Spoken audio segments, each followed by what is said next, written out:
mbaniriza abakuumira ku mukutu guno gwa Unique Media.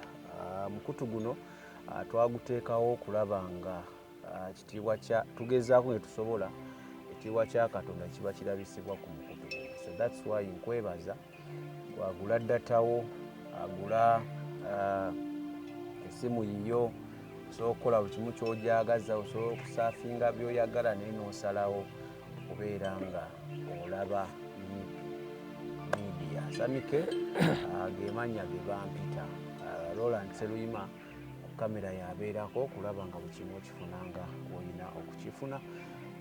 Ntumirako mwenna sola boogera linnya ku linnya mwenna abanjagala, abatanjagala Mukama abaagala Mukama abaagala. Kale tuzze programu eno tugenda nabasuubiza tujja batubeeranga ne Pastor Fred every week, at least once every week. Tusaba mu schedule ebeera tight abenga mpaamu at least program buli week. So tujja beerangawo tujja batwogera ku bintu ebirala bingi nnyo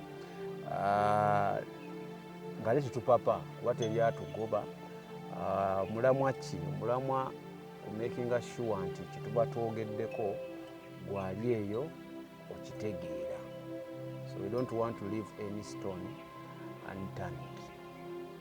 Bingi ebibadde mu week binandyagadde tukooneko katono naye ng'olunaku lwayo tugenda ku discussinga nnyo points ziri ze twayogerako ebbanga lyoza liyiseewo last year ne mugamba temwazitegeera bulungi, tukomewo tuzinnyonnyole. Points ziri 10 10 point program ziri 10 eza Alice Bailey.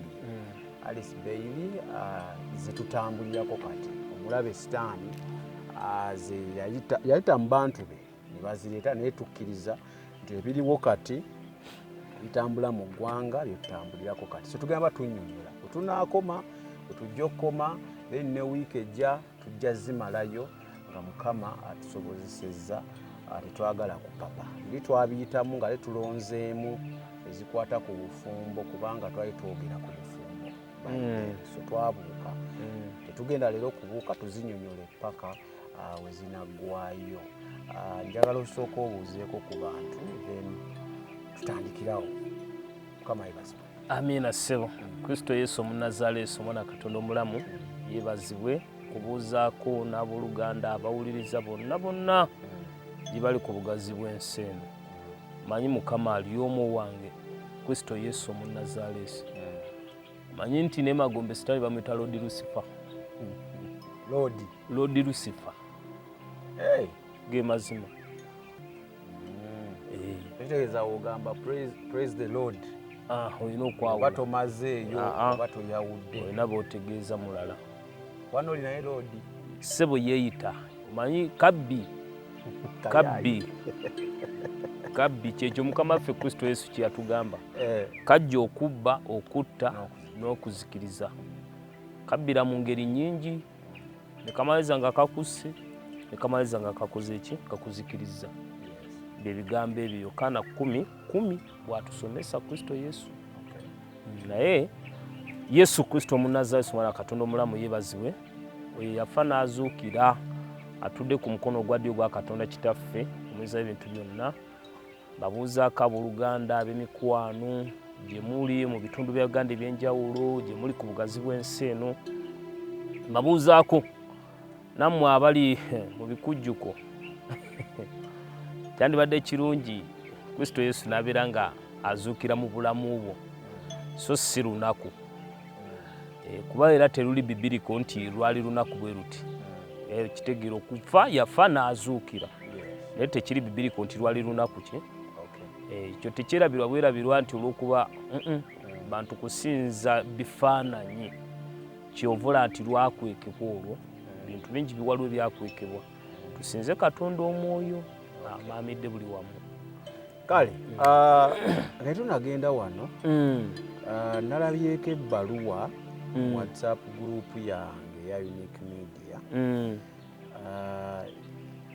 Alabika Bishop Kiganda yali yawandiikira president kyowa Uganda. Yes, wa Uganda. Museveni. Yes, ng'amubuuliza ku nsonga ndowooza waaliwo abaali batandise okutigomya abalokole naddala bano abasaba ekiro. Abasaba ekiro ababakwata sima batulekaaniza ebidongo ekyo. Kakati mu bbaluwa eyo ebyankutteko yadde nga bisatu. Bakoze Museveni addamu Bishop Kiganda. N'abagamba ekisookera ddala poliisi ngiragidde nga mpita mu bantu bange nga wawandiika mulekerawo okuddamu okukwata ki abantu abava overnight. Naye n'agamba abadde asaba abasajja ba Katonda muddemu ebibuuzo bino. President Museveni. Ekibuuzo ekyasoose yabuuzizza 1 okuleekaanya ebintu ebyo ekiro kiri biriko. Ekibuuzo kimu. Ekyokubiri tu okusaba ekiro lwaki musaba kiro ekisookerako ddala wemba musaba kiro wekiba nga tekiri biriko tekyebeereka ne musaba nga abantu bamaze okuwummula oba ontegeke kuba bakitwala mbu ekiro mba mwebase waliwo abawummudde kati yakyogedde mu mbeera eyo nti tekyebeereka okuleka ekyekiro ne musabanga nga abantu bamaze okuwummula kwabwe ng'ategeeza waddyulidde ng'abantu bali ku mirimu gyabwe. So neŋŋamba waayi wendisanga Pastor Fred njamubuuza are these things bibiriko? Yesu Kristo mulungi yeebazibwe. Kwa naye yabadde abuuza kumanya. President yabadde abuuza mu bbaluwa ye. Mwe kumanya bbaluwa ako essimu sigirina wano nandikusomedde. Naye yabuuzizza ebibuuzo ebifaananako bwe bityo. Kyayagala mmanya mumuddemu. Nti ekintu ekyo kiri bibiriko. Yes, kiri tukistopinze. Naye okubuuza nga ebintu bino biri basajja ba Katonda bamuddemu. Okubuuza nga abaleekaana. Okusaba nga baleekaanya ebintu ekiro. Is it bibiriko? Temusobola kukireka. Yesu omulungi yeebazibwe. Nemusaba emisana. Osomako mu kitabo kya Luka Mako essula ya 3 olunyiriri lwa 17 katusomeuko. Yesu agamba bw'ati oba nve ku lwa 13 naye nga neetagala lwa 17 kave ku nyiriri lwa 13. Awo n'alinnya ku lusozi n'abayita gy'ali baayagala ne bagenda gy'ali. N'ayawulamu 12 okubeeranga awamu naye era abatumenga okubuulira n'okuba n'obuyinza okugobanga emizimu. Simooni n'amutuma erinnya Peetero, ne Yakobo omwana wa Zebedaayo ne Yokaana muganda wa Yakobo, nabo n'abatuma amannya Bowanalege. Bowanalege kigambo kiri mu lulimi lwabwe naye wansi kivunula amakulu gaalyo nti baana bakubwatuka. Kati ffe omulokole tuli baana bakola ki? Kubwatuka si kuba bino ebikumpula byolaba mu Gaza naye mu nsaba gye bakola ki? Byonna gye basaba baana bakola ki? Bakubwatuka. Kakati oli ajja kugamba nti bano yagamba Yakobo nani ne Yokaana ne Peter bye yatuma ki? Amannya ago. Kati bo bakola ki? Bagenda. Naye bw'osoma mu Peter ekyokubiri essula 2 laza essula 1 kansomeko. Yesu omulungi yeebazibwe. Peter ekisooka ekyokubiri. Peter ekyokubiri essula 1 bw'onoova ku lunyiriri olw'19 mpaka ku 21 ekugamba nti ebyawandiikibwa bino tebitegeeza kukoma kw'oyo Abulahamu yagenda nze Abulahamu wa leero. Moses yagenda nze Moses wadi. Peter yagenda nze Peter wadi. Ne Paulo bwatyo. Kali kitegeeza singa baali bakoma ku ebyo n'ekigambo kya Katonda kyali kijja kukoma kwani? kwabo ffe tekyandi tutuuseeko ndowooza awo ntangazizaawo kakati mu mbeera eno gye tulimu right now tekyandibadde si kituufu ng'abamu bwe tugamba okuleekaanya naye tuli mu mbeera ng'obwomanyi obulokozi oba enzikiriza ziri mu mbeera ez'okwefaako naddala ffe abalokole nga tuli mu mbeera ey'okukkiriza Katonda y'okukozesa yenna gwakozesezza ne tusobola okuyimirizaawo omulimu gwa Katonda naye singa tubadde nga mu nsi ziri ez'Abazungu ezaategeera ebintu ebyo bafaayo nnyo ku muntu asobola okuyamba abavubuka oba abantu abandigenze mu bumenyi bw'amateeka bo kyova olaba ewaabwe bakola nnyo okuziyiza emisango ddani okuzimba amakomera gye banaakola ki gye banaabateeka baziyiza okusinga ogamba nti tugenda kukola ki kuwonya kati eri bakwatirako abantu singa basobola okukwatirako abantu mu ngeri bwete ey'obuweereza twandibadde tugamba nti aha kati tufune sound proof ne tukola ki ne tweyambayamba mu ngeri ekola ki efaanaganako bwetyo naye olw'okuba nti Katonda ffe yatutumye mu bifo byonna ate byatutumyemu era atutumye mu bantu si mu bisenyi era ayagala myoyo gy'abantu kuvubibwa kibula nti twesanga nga tuli mu community oba tuwangala mu bifo ebirimu abaki abantu kati olw'okuba nti tulina okukkiriza Katonda omwaka gumu 2 3 4 5 emyaka gyonna gye tuba tukkiriza nga akutumye ku mulimu ekyo balina okukigumira olina okumanya ensi gy'olimu gy'owangaliramu okitegedde naye nga n'omuntu ateeka ekifuba bano tebamazeeko ddembe lyabwe baliwa bano abaliraanye kyaki anti kati nkugambye nti tukkiriza abalokole mu mbeera efaanana bwetyo abalokole nga woosomye mu Bayibuli tuli baana bakubwatuka tukikkiriza era ddembe lyammwe okubwatuka ate eryange nze abaliraanye ku kyaki yazimba awo kati sigenda kwebakako mu mbeera efaanana bwetyo tujja kugumiikirizagana tutya ojja kuŋŋumiikiriza emyaka 2 oba 3 oba 5 oba 10 Katonda ampa obusobozi ntuuka ate okuzimba enebera ku ki sound proof ekkuŋŋaaniro lino eriko ki sound proof oba si kyo okunguza weeyongereko ewala kuba ebitundu bingi weebiri ate gwe wonguza ogende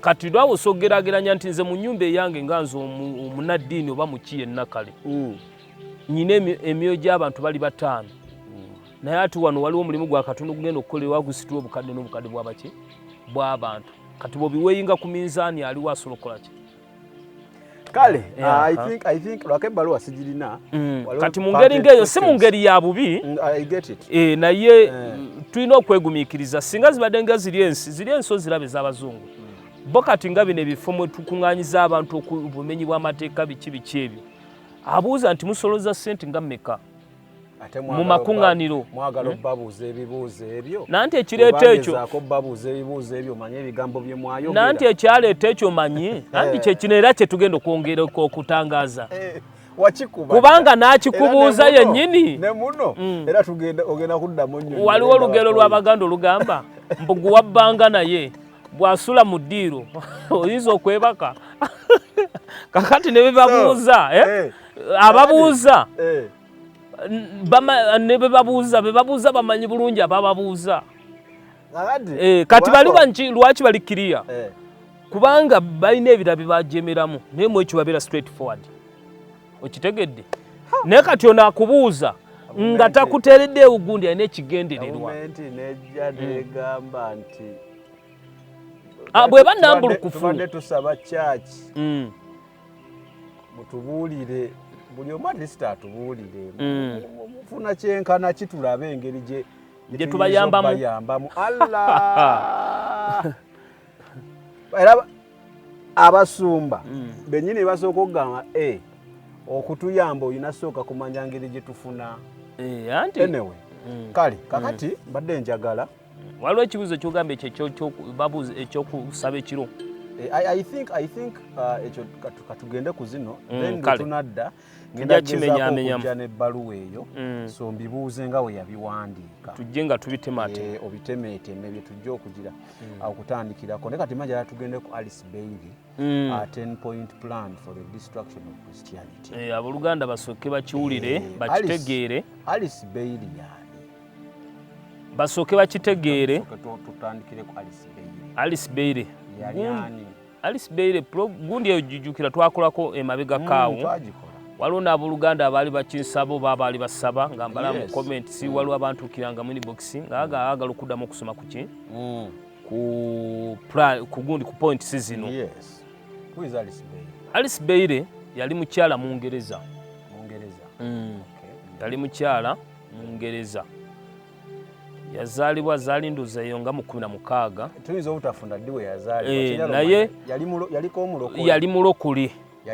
Yali mulokole. N'agwa. N'olwaleero mu Uganda muno mulimu benda banno. Baali balokole baagwa. Omanyi obulamu buno naddala obulamu bwonna ebiseera ebisinga buli lw'omala okulemererwa onoonya guweekwasa, onoonya gw'oyambaza omuguwa. Bwe nali naakakulaba walina agambo ke mwali mukozesa emmotoka yatomera. Emmotoka buli lw'omala ogitomeza kati obaako kyonoonya okukola ki? Okwekwasa. For example nti kati kantandikire ku bulamu bwaffe bwa bulijjo. Osanga omuntu ng'obulamu mu nsi bukalubye. Naga nti nandibadde bwe nti ne lwakwasa asoma. Taata wange yagaana okukola ki? Okunsomesa. Yaddanga mu mwenge kunywa kola biki. N'ate bangi nnyo abali mu bulamu obwo ng'ate bali bulungi nnyo bannagagga. Nga balina ne bibakozesa okitegeera. Oli n'agamba nti nandibadde bulungi naye kitange lwakwa yafa ndi muto. Bazadde bange baafa ndiki. Nabo tubalabyeko nga baafa bato n'engulwayo bali mu kati buli kaseera oba onoonya kyokola ki? Kiweekwasa. Bw'olaba amawanga ga Afirika gonna n'olwale bano bonna bw'olaba ba atheist abo abasoma ebitabo ebyo okuyigiriza enjigiriza zaabwe simanyi tondizi mu bikoze biti ebyo, obulamu bumaze kaluba kuzitowanga tebakyala gibalaga. Kati beekwasa abazungu abaleeta bayibuli. Ye muddugavu. Olwaleero abafuzi gavumenti si zonna eza Afrika ezisinga obungi zeekwasa nti twalibadde bulungi naalwakuba abazungu baatubba. Naye n'olwaleero tuyina Katonda bye yatuwa be tusobola okulimirako. Ne mulemu ensi waliwo ddi lwe baakuwa okulya. Ensi erya buli kaseera. Balya. Naye ntunuulira China nejja mu Ethiopia nepangisa square miles nerundirako embizzi nezitika nezitwala China ne bazigira ne baziparkinga ne bakuddiza beacons n'ozigula buwanana. Ettaka lyamwe tunula mu Namibia senge teri mu masengeta ga Africa egindi Mozambique square miles ne bazirima ne batika emmere ne bagitwala mu China ne bazza. Kati n'ekyo nakyo kyetagira muzungu kuba nti bannaye kiki abaana bajja ne batwala gold batwala eri ne bakola nekirese eza gold bazizza n'ozigula buwanana. Kati nsobola okugamba olwaleero ffe tuli mu kanisa Kristo Yesu Katonda era abitubikulira.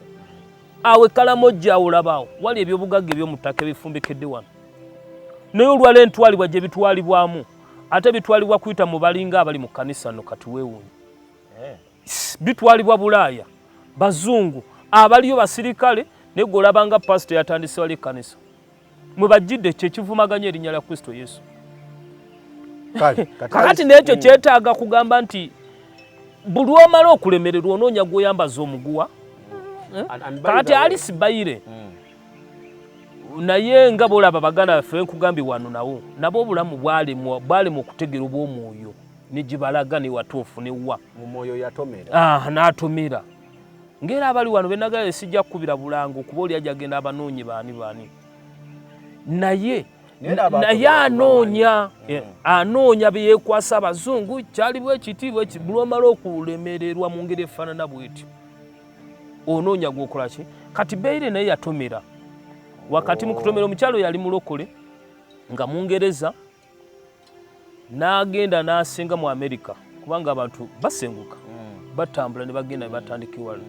N'abeera mu Amerika eyo giyamba ya sitaani ye yamulingiriza bw'ati n'amukolera emirimu emirungi paka okutuusa lwe yafulumya ekiri mu pulaani y'omuki y'omulabe. Era pointi zino 10 ensi oba eyagala oba teyagala oba okitegeera oba tukitegeera kwetambulira oba toyagala kwetambulira. Bonna bano ba Richard Dde bagenza okuddamu ba Dr. Richard Dde okuteekamu nga basimbuliza mu bino bongerezamu buki bwongereza baani bonna basimbuliza muki script bagijja ku naye ngono yakifulumya mu 1884 n'afulumya ekigambo ekyo new age yasooka okufulumya ekigambo new age new world order doctrine gye tuliko okitegeera kiikyo kale ziri points 10 njagala tugende mpola mpola emu ku emu tuginnyonnyole nga tukuwa n'ebirabwako bwe kiba kisoboka example bwe kiri gwali eyo gwamanyi oba okkiriza neffe nga tukugambye yagala gaana zino points ensi kwetambulira oba omanyi oba tumanyi oba tomanyi tutambulirako kale point esooka take God and prayer out of the education system. Ojja kunyamba ngo obamenyeramenyeramu mu lulimi olufutifuti Oluganda lwe tusobola okutegeera kubasi buli omu out of the education system. Omutwe ogwo omutwe gwa point namba emu. Point namba emu omutwe. Kati ngenda kusoma ebidiira wano then omutwe gugamba gutya nti gugamba fulumya Katonda n'ebyessaala bibeere bweru mu byenjigiriza. Okitegedde? Byenjigiriza leka bibeere factual. Ebyessaala simanya Katonda bijjeeyo. Ne bagamba wano bagunnyonnyola anda omutwe change curriculum to ensure that children are freed from bondage of Christianity culture. Why? Because children go to school to be equipped to face life. They are willing to trust and they are willing to value what is being given to them. If you take God out of education, they will unconsciously form a resolve that God is not necessary to face life. They will focus on those things. The school counts them worthy to be passed on, and they will look at God as an addition if one can afford the addition. Kakati wano bannyonnyola bagamba ekisookera ddala gende nga tubumenyaamenya awali kakoma ng'okateekawo mukyuse ekisookera ddala change curriculum ebya change curriculum biki bagamba kyusa ebigobererwa mu njigiriza obigyemu Katonda olage ndi mukunyola kyensomye olage nti Katonda si kyekyamaanyi ennyo kye weetaaga okubeera mu nsi eno obulungi wabula ebyo bye tukusomesa ku ssomero okubeera kyova olaba otunulira mu nsi eno yino muntu n'agamba nti Katonda mwagazaaki ensi gye tulimu education system gye tuli mu kusomeramu right now etusomesa soma be obeere bulungi omulimu kolaki kati twajjamu Katonda nti nsobola obifuna azilonga zinnasoma Katonda oba waali oba taliiwo kitegeera waliwo kapointi akasembeyo wano akagamba akakulu nti Katonda mubalekerenga bamwogera nga wona ali emmere waliwo buno bwe bongerako okulya ng'omaze olya emmere wabita batya Roland omaze okulya dessert Katonda mulabe nga dessert nyongereza wobeera ng'osobola kuba ennyongereza either ogiteekako oba nedda ennyongereza ebiseera ebisinga ejjiro oba dessert ejjira kusinziira ku nsawo yo bw'eri kubanga osobola okuba nga abantu bangi amala okulya emmere y'akawunga ke n'ekijanja niweeyongerayo ate yadiriza okubuuza bameka abalya dessert bameka abalya dessert okitegeera so kati abakigaseko nti God let them look at God as an addition if one can afford an addition oba ogina obudde bwa Katonda bufune oba tobulina it is okay and that is where we are. Kakati ebintu bino point eno namba emu gy'otandikiddeko Oluganda nga tusoma nti kyusa ebyenjigiriza oba ensomesa eri abaana si bwe kiri kati kyolina okumanya nti eno egundi eno yatandika emyaka mingi ng'ekola ki ng'ekola nti Katonda bw'omutwala nga dessert oba ekyokwongerezaako bw'omutwala ng'ekyokwongerezaako era obulamu ojja butambuliza mu ngeri ekola ki efaanana bwetyo. So kati olwaleero tugenda kukola tutya abaana ba Katonda era ffe abalokole okulanga abantu bano tubazzaayo mu ngundi eno. Kyembadde njagala okusooka omumanya njagala onnyinyonnyole how have they taken God out of the curriculum. Kyensinga okwagala ate kakati olwaleero olaba amasomero ga gundi tunula amasomero agatandise agasinga olwaleero mirembe agaliwo mu mirembe gyaffe gino private schools oli ekigendererwa ki kyakukola ki era kati tutesobola kuddira muntu ng'ali ku fuuti bweti 3 ku 5 oba 10 ku mmeka n'omugaa nti ate oteeka okubeerako ne luumu oba oteeka okubaako n'ekizimbe oba holo ng'egenda kubeera Scriptures Union. Scriptures Union tezikyaliyo mu kyaki mayimini masomero era ojja gasanga mu masomero gano agali traditional oba mu masomero gano ag'amadiini naye ng'ate nakyo tekikyali kikulu nnyo. Kakati gwe mbuulira olwaleero gwozaala omwana we n'omutwala mu masomero ga gavumenti kuba gonna ag'amadiini gadda mu gavumenti agasinga gegagaddukanya ate nga nayo gye balina Scriptures Union si kikulu era kiri awo si kyamaanyi oba mwali oba tali. Kakati olaba era nazo ziri optional. ayagala naye kakati oli akyatoba na kumaliriza bizimbe bye kugaziya gundi ng'ate omuga ateekako takyagala tazirina.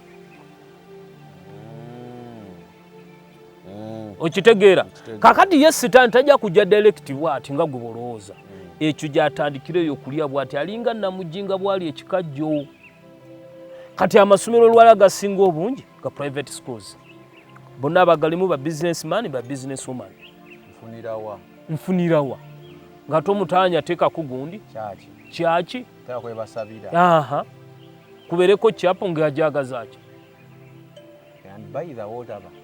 ekyo kirina ku basajja bemmanyi abamu abasumba abalina amasomero osanga ku kyaki nga yagala gaana ku ssomero nga yagala gaana nga tewaliiwo nti wano we basabira omubuuza musabira anti kati bwe tuba tutuuse okusaba olaba tuggulawo wali naye nga tewaliiwo kifo nti kino ate baganda baffe wali we batusingira mbuba we bakola essomero n'omuzikiti baguteekawo era bo bagenda mu bo we bali n'abadifenti abo bo banyweza ekyabwe baba bakinywezezza era ogenda okimanyi nti omusingi guno gwa gundi. Nze nasomera mu ssomero lya ogenda okimanyi nti guno omusingi gwa gundi ly'abadiventi. Omwadiventi ku Friday saawa 11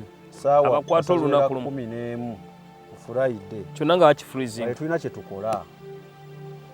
Naye oba tolina gwe kumaliriza tica musimanya ate simaawo kyatunnyonnyola 11 weziwera kiveeko bakusange n'oba oyoza katambaala de wamwe out. Okitegeera kikyengezaako olaga nti bano abalala ebyabwe babitwala ddala nga biri serious butereevu. Iffe twabirekera baana ayagala ng'ayingira awe bwe tuli. Christianity esomesa ki abaana? Kati Christianity ffenna ennono gye tumanyi tutandika ogundi engeri Sulemu olunyolo 7 tuyigiriza nti mu kutya Mukama amagezi mugasookera. Eyo bondage kubano. Eyo bondage busibe. Soma bitabo byofuna amagezi. Butereevu. Ekirala neddamu neekugamba nti osangamu kitaawo n'ennyoko ekitiibwa ennaku zo zibeerenga nnyingi ku nsi oba sangamu ekitiibwa. Eyo ye bondage kubano. Eno ye bondage kubano. Bagamba ku ekyo tewali alina buyinza ku bulamu bwo. Butereevu. Your life is your life. Kati kyova olaba nti olwaleero bwe tunula abavubuka abafa bafiira myaka emeka? Abavubuka bakati olwaleero abaana genda okulaba nti myaka 3 atondose akitadde nti ate kiki ogenda okulaba abadde bakamutiikira nti omwaka ogwo yafudde endwadde eza buli ngeri eza mukenenya. Okitegeera kubanga yajja Katonda mu kifaananyi kye oba mu bulamu bwe ye byasomye ku ssomero bye bituufu. Kubanga Katonda teyamuweebwa bamulaga ng'ow'amakulu. Era kyova olaba gwe tulaba n'abantu bano bannaddiini ebiseera ebisinga bawangaala bayingirako ku myaka 89 n'okweyongera waggulu wadde tebalina Katonda ow'amazima wadde tebalina Katonda waki naye bawangalako lwaki kubanga basembezaako ku kiringa ekifaananyi kya Katonda. Katonda buli anaabeera mu bulamu bwo ekibi kiri ekibala ekigenda okutta amangu kifuluma. Ekibi kiri kifuluma obulamu bwo. Katonda oyo yatonda eggulu n'ensi lwatula mu era ekitta abantu mu bulamu bwaffe era ekitta abantu amangu butaba na Katonda kubanga ojja kwekola byonna ettamiro ojja kuba ttamiro obwenzi bujja kuba bwenzi buli kyonna ekikolwa eky'omubya nti wasoma ku ssomero Olungereza olwogera ne luyita ne mu nnyindo and toyina Katonda definitely buli kyonna ojja kuyiga kikutuukiddeko ate obulamu bw'obusikiriza kubanga Katonda ali out of the picture. Bamulaga temwetaaga nnyo to succeed, temwetaaga nnyo kuba bulungi. Kyobulaba mulabe mubi nnyo wanaakulaga nti Katonda mutwale nga dessert. Mutwale nga kiki nga dessert. Can you imagine omuntu akuwa omukka gulina bw'ati mu ngalo ze omutwala nga kya omutanga nnyongereza alinga nnyongereza gy'oli. Eyo point ndowooza number 1 tugimaliza. Tumaze. Tugende ku number 2. Tukole number 2. Tumalirize n'eyo. Egamba reduce parental authority over the children. Mukendeeza obuyinza obungi ku baana mu abazadde. Kwega mukendeeza obuyinza abazadde bwe balina ku baana. Guwezaalira sosooli. Ante omwana aba wa gavumenti. Nenze nakula nze wenkulidde. Nali yali asookunda emyaka simenji gye nnyina oyinza ogandi myaka 9 10 nedda mu myaka okitegeera naye wenkulidde nze omwana nkuze ng'omwana abeera wa community ng'era omuntu omukulu yenna asooka okukangavvula ate ng'osaba nnyo Katonda omuzadde oyo aleme kujja eri mukaddewo ne wanaayisa omwezi ogwo najja n'alipootinga nga bajja kuddamu nga yakaza omusango era neewunya abazadde bali oba obusungu babujjanga wa ekyali kibakwatako butayisamu mukadde ono mukulu munne maaso naye kati bw'olwaleero n'omwana gwenze gwe neezaalidde bwe mba simuyinaako buyinza kubo kiri akutte. Raga broke the communication between parent and the child, brackets why, so that parents do not pass on their Christian traditions to their children. Liberate children from the bondage of their parents' traditions. Ngo bamenyera mu lufuti tumenye so basically abagamba jukira abazadde for example katika nkinyerere mu bondage wanyonyodde ya tradition. Abazadde balina ebakkiriza era ebagala abaana ebatambula amakubo gaabwe batambuliremu ge balowooza nti gano ogakwata kimu kitambula bulungi okulamuja kwangu kati bo kyono kibagezaako okukola bakulaga communication eyo gijjeewo enkwatagana eyo wakati w'abaana n'abazadde oba empuliziganye nga ebyammwe byabakadde ebyammwe mwogera ku mirembe giri ffe tuli ku .com osegede kino munnange noobuuza ku bantu munnaye ng'ofuka bulamu bwange munnange noosabangako ng'ogenda kwebaka otegedde because bakkiriza bagamba lwaki balina kikola communication wotakikola omuzadde kale essomero liba terikusomesa bya bwakatonda omuzadde ajja singa empuliziganye nebeerawo enkwatagane nebeerawo n'omugamba mwana wange nno jangu tukole ki jja tusabeko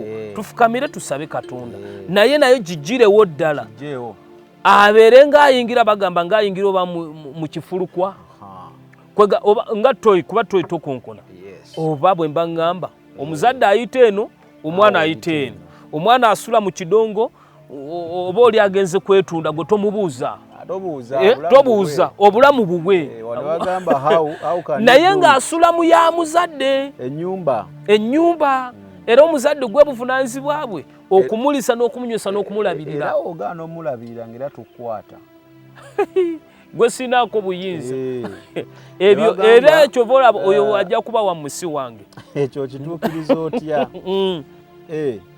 promote excessive child rights musukkulumye eddembe ly'abaana libe lingi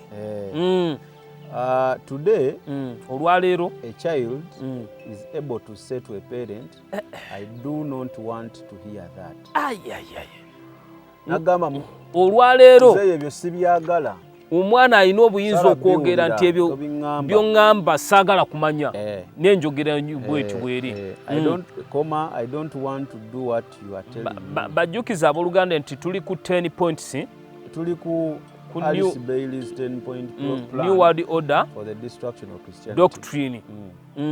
I don't want to do what you're telling me to do. Omwana yagamba omuzadde bw'atyo edda wabeerawo omuzadde nagaakola kino tokyagala naye n'okikola.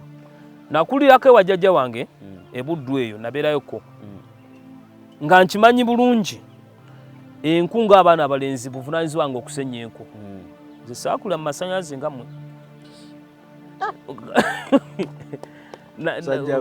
omanyi zino tadoba munaku tadoba kyogamba nze nakulira amasannyalaze gye bali gwoyinza okuba olinga nze kati gamba twakulira mu tadoba singa abo nakulira mu tadoba eyo munaku tadoba naye nga nkimanyi bulungi nyina okusenya enku zibafumbisibwa kakuba nakulira mu famire ewerako One Africa Extended Family ebiseera ebisinga totera twawukanya nazo bibyo bufe bwe tutambula bwe tutyo obulamu bwaffe ng'okusenya enku bibyo by'abalenzi baana balenzi okusena amazzi buvunaanyizibwa bwange twali tulunda embizi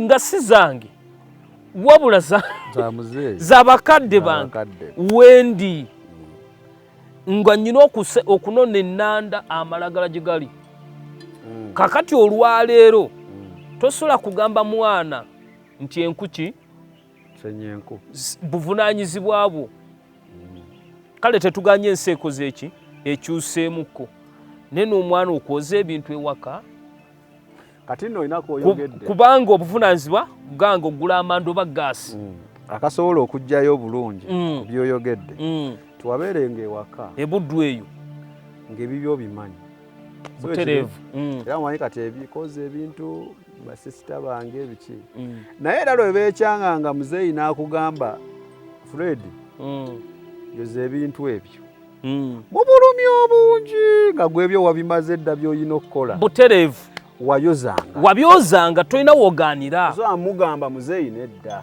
ng'oyinza otya okwasamya akamwa ate waddukiranga n'ozimbira mulimu omutwe muli munda naye ng'oli mu kikola n'ozimba buzimbi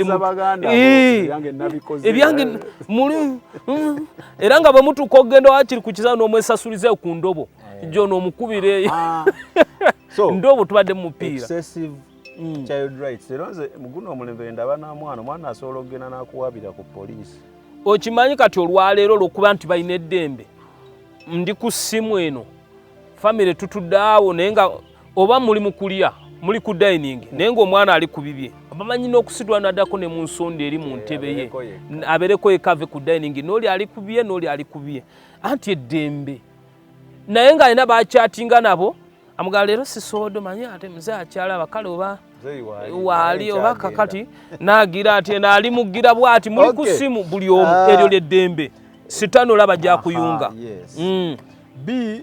Abolish corporal punishments. Nagamba this has been made. Ate mune kino kyo kiri mu tteeka kati amateeka weega. Okumuwa omwana ye ekibonerezo okumukangavula. On the other hand, the Bible says, do not withhold correction from a child, for if you beat him with a rod, he will not die. You shall beat him with a rod and deliver his soul from hell. Ne bannange n'akwana ekyawandiikibwa ekyo kitunuuli ekiri mu Proverbs meka 23. Proverbs 23. Tukisomeko tukisome nako. Proverbs 23 13 14.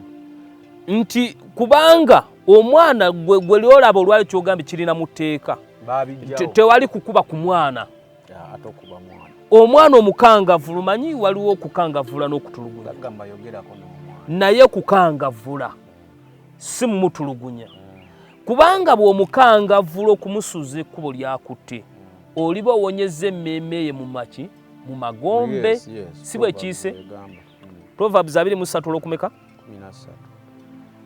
egamba atya tolekanga kubuulirira omwana kubanga bw'onoomukubanga n'omuggo talifa omukubanga n'omuggo olw'14 oluwulira n'owonya emmeeme ye mu magombe.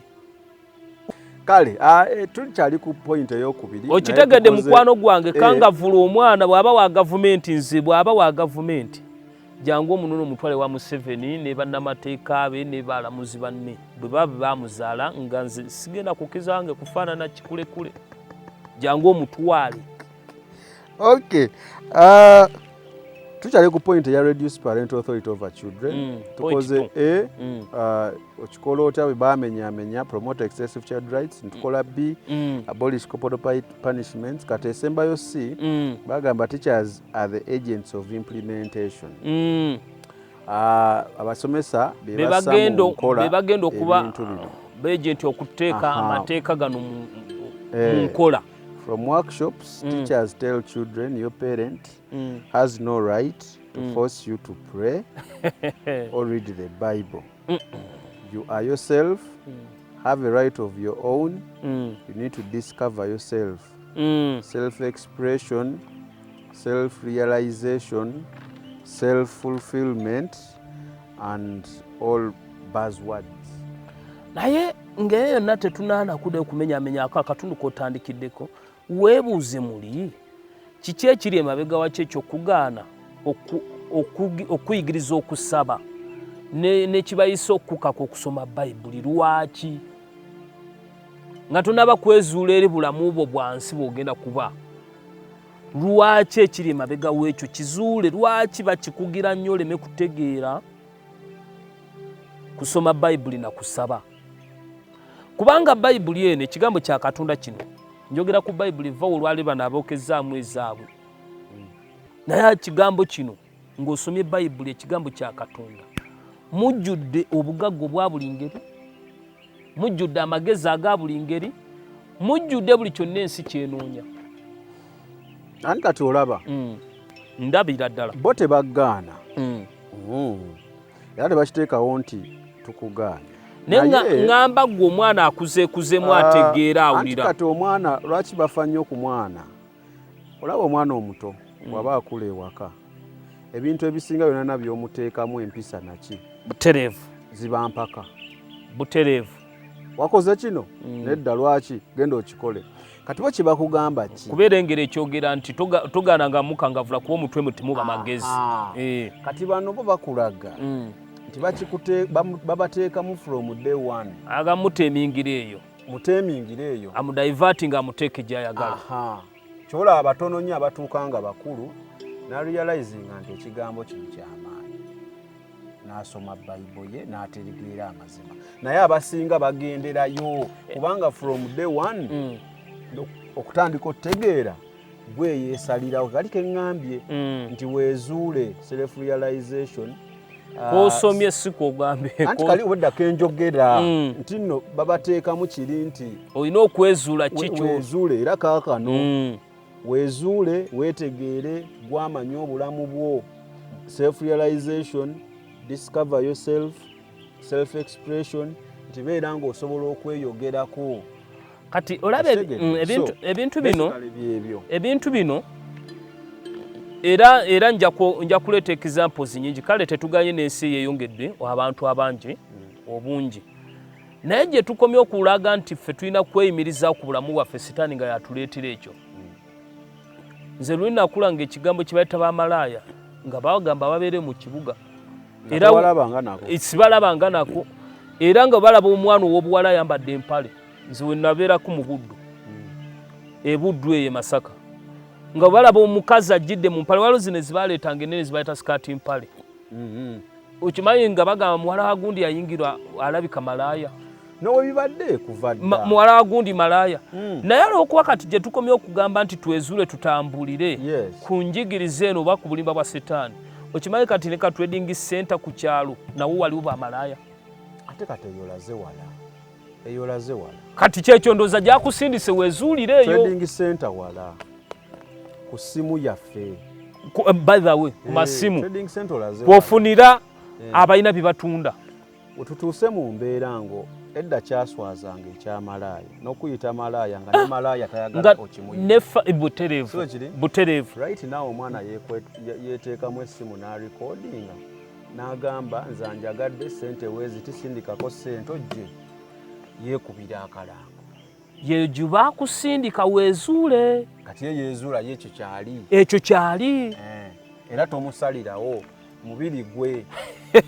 okitegedde njagala okubula mwana wa Katonda omulokole yenna atulaba muwalirize mu abazadde abalina ku baana muwalirize abaana bamwe okusoma ekigambo kya Katonda musabe ne mubagalize okusoma ekigambo kya Katonda oba oli muweereza omanyi abaweereza oluusi nabo bakusobera abamu bagenda ne babeera nga beegayirizi ku buweereza n'abeera naye ng'ate abaana abalekera ssengaawe ekyanna muka Katonda mwenge nga mala omwaka mulamba ebiri takoze eki tabalabe tagenze eyo kati byoweereza mukwano oyinza okulaba nga akola obulungi naye nga tosimibwa maaso ga Katonda abaana abo kyobola ne mu Buluganda mulimu olulimi olugero lugamba nti emiti emito gye gigubiza ekibira kati enkyo ogenda kuvaawo neraba omwana gy'omulese eno weegayira neri bamutendeka biki birala beera n'omwana waawo beera n'abaana baawo omulokole weereza akisula ku lubalaza lw'ekkanisa nga bw'obadde osulaawo naye okola omulimu gwa Katonda n'omutima ogukoze eki ogutuukiridde Katonda mwesigwa ajja kukugabirira ajja kukugabirira naye bwe munaaleka abaana beezuule be bano bagenda okukola ki okwezuula ojja kuba mujja kuvaamu bakifeesi bangi muvuddemu kati olaba olwale tewakyalina nsonyi omuntu bamu emitwalo aga nayo kya petrol station bamu emitwalo 3 nayo kyessomero ddamba kubanga yensi eyo weyakola ki weeri sitaani yagilalambaza bwatu n'obuuza kati essomero lyakawumbi nga Kalambe petrol station eri mu kawumbi mitwalo 2 aga Uganda gano agafa ag'ebinusu n'agikumako omuliro n'agyokya obumenyi bw'amateeka bulinga bumenyi bwaki bw'amateeka n'osanga omwana wa myaka 10 n'egiti nga tolina ky'oŋŋamba oŋŋamba ki kubanga sitaani yamuwa yalinga dda yeezuule lwaki mulokolo wo okkiriza naye abeere bw'ati kitegeeza tujja kubuulira enjiri naye nga bwe tubuulidde enjiri era be baddayo eri bebakola ebyo tubuulira enjiri be baddayo bebakola ebyo ne tusitukire wamu n'ezzadde lyaffe tusobole okubatuusa mu bwakabaka bwa Katonda kale ebigambo ebisembayo beno tuwene essaala ebigambo tukomye ku point namba 2 ziri 10 era temugamba ab'emikwano nti bye twogedde nti byebyo byokka biri mu nsi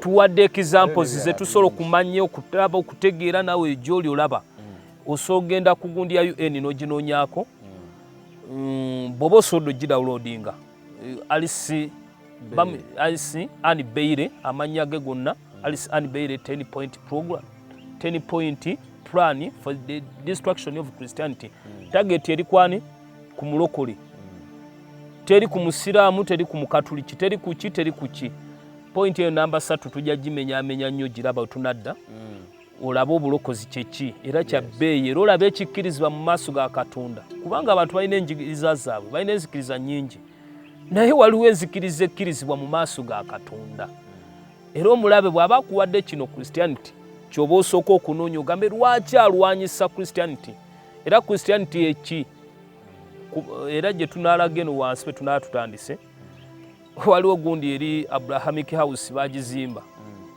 eyo mbwegatta enzikiriza zonna bano bagundi bebalimu basirwa dda bebakyatuukiramu naye erimu egundi ziri 3 kakati bajja ne bakuzinga omulokole ne baddira omukatuliki none yalemera mu nnaku naani bonna ne bakuteeka wansi wa Christianity ne si kyoli omulokoli waki wanjawulo anti ndi mubulizi wa njiri omubulizi w'enjiri bw'otandika toyimirira so mikwano mbagala nnyo abooluganda mwenna gye musinziira gye muwangalira ku bugazi bw'ensi eno kyofunyemu okifunye tuli ba kigambo tusomesa kigambo kya bwakabaka bwa Katonda.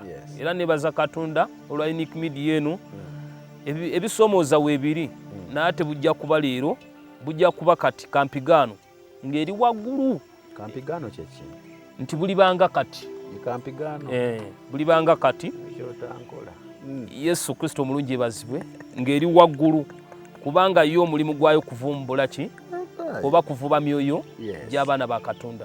Gwe wenna ali eyo olw'ebigambo bino by'owulidde by'obulamu manyi si bonna nti biyinza okubatuulamu ba si bonna naye abajja ovuma naye nga Mukama waffe Kristo Yesu bw'agamba nti ebigambo bino biweereddwa abo abaabiweebwa abaana b'obwakabaka bwa Katonda kubanga bangi basoma Bayibuli naye tebasobola kutegeera. Era eyo budde eyo ejjinja ntero nnyo okulaba abasoma Bayibuli ne basoma naye ye olw'okuba tebyamuweebwa bambi ajjamu kuwakana. N'oli n'abira neera n'ajjamu kuwakana nsanga Abadiventi babuulira enjiri nabo naye n'omugamba jangu eri omulokozi Kristo Yesu mukkiriza omulokozi n'omugamba naye gwe ate walokoka nti nedda nakkiriza omulokozi Yesu. Kakati toyawulanga wakati wa salvation na religion era enjawulo togifunanga. Kwata mu kifuba kyo gwene yandyetaaze obulokozi oba yeetaaga obulokozi olwaliro kwenenya enkyaki musango deni naawe abadde yaseseetuka mu lugendo lw'obulokozi naawe osobola okuzza obujja endagaano yo ne Mukama waffe Kristo Yesu akunywereze ddala mu kitabo ky'obulamu gamba nti ayi Yesu nkwebaza omulungi ow'ekisa olw'okusaasira ku okungi kwena gye ndi ompadde omukisa olwaliro okuba omulamu okulya ebigambo bino eby'obulamu nkuwa omutima gwange okuva leero obeera omulokozi obulamu bwange. Nsaba osangula amannya gange mu kitabo ky'okufa gawandiike mu kitabo ky'obulamu. Nzize gy'oli kitange nga neegaana Setaani n'ebikolwa bye naaza n'omusaayi gwo ntukuza era ku lunaku luli ng'otwala abalonde bo tondekanga bweru mu bwakabaka bwo. Nange omulungi ow'ekisa Yesu mbadde naseeseetuka nenva mu lugendo lw'obulokozi. Nze mbadde mu kusala misango, mbadde mu kuvuma, mbadde mu kutyoboola naye nkomyewo gy'oli. Nuŋŋamya ompa omwoyo omutukuvu ntambule nga bw'oyagala era nga bw'osiima era nga bw'osanyukira. Okuva leero nkusaba mukwano gwange osangulire ddala amannya gange mu kitabo ky'okufa ganywereze ddala mu kitabo ky'obulamu. Mu nsi eno ey'abalamu tambula nange omwoyo mutukuvu onnuŋŋamye nkole buli kyonna ky'oyagala. Nkyayisa buli kyonna ky'okyawa njagaza buli kyonna ky'oyagala mu linnya erya Mukama waffe Yesu. Amiina. Taata omulungi w'ekisa yatonda eggulu n'ensi nsabira abaana baabo bonna abatudde obulokozi abakusembezza leero yonna abali mu Uganda emitalamanja mu nsi ez'enjawulo n'abo abadde baseeseetuka mu lugendo lw'obulokozi. Nsabye omulungi w'ekisa ekisa kye kingi ekyo ekibayimirizza ne basobola okula ebigambo bino eby'obulamu. Mukwano gwange kibanyweze ekibavubyeyo mu nsi mu bigambo ebingi kitange ne bawula ekigambo eky'obulamu kye kiba kibanyweza ekisa ekyo ekingi kubanga kigulumidde okusinga ebintu byonna. Weekiri olwaleero kwenenya tutambule mu kigambo kyo mu linnya erya Mukama waffe Yesu. Amiina. Agaziya ensalo zaabwe bawe omukisa mu bulamu bwabwe abadde omulwadde awone asumululwe abadde azaala ku kitanda kitange aveeyo n'ezzadde erye ng'asanyuka ng'ana emyoyo gyonna egy'obubi egyo gikanywa mu ssaayi egy'abasatanika egyo egy'aba agents abayingira mu malwaliro tegibalinaako buyenza n'akatono abadde abagumba bazaale abadde balumizibwa buli omu ekibadde kimukutte ekyemagombe kimute mu linnya erya Mukama waffe Yesu kubanga ekyo Mukama wange walabisibwa omalewo emirimu gy'omubi mu nsi eno ey'abalamu mu linnya erya Mukama waffe Yesu. Amiina. Amiina. Amiina. Saba abanjagalire nnyo omulokozi Mukama waffe Yesu. Kale.